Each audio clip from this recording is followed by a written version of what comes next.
নিজেরা যারা গুপ্ত সুপ্ত হয়ে থেকেছেন সেই লোক যদি আমাকে গুপ্ত বলে, আপনাকে গুপ্ত বলে, আপনার কেমন লাগবে বলেন?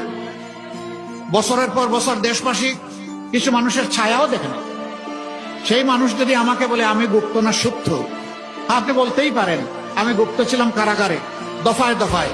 আপনি যদি ওইটাকে গুপ্ত বলেন তাইলে আমি অবশ্যই গুপ্ত। আমি এদেশের মানুষকে বিপদের মুখে ফেলে দিয়ে আমি পালিয়ে যাইনি, আমি ইচ্ছা করলে পালিয়ে যেতে পারতাম।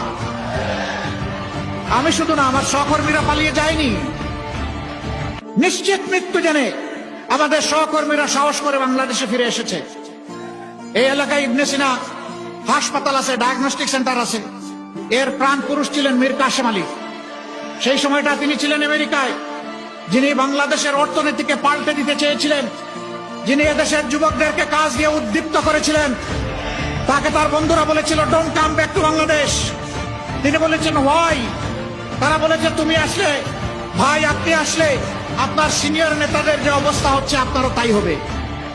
তিনি বলছেন I don't care, I only care আল্লাহ সুবহানাহু ওয়া তাআলা। আমি আল্লাহ ছাড়া কাউকে কেয়ার করি না। আমি আসব, আমার বিরুদ্ধে মামলা হবে, আদালতে দাঁড়াবো, স্পষ্টভাবে চিৎকার দিয়ে বলবো আমি টোটালি নিষ্পাপ, নিরপরাধ।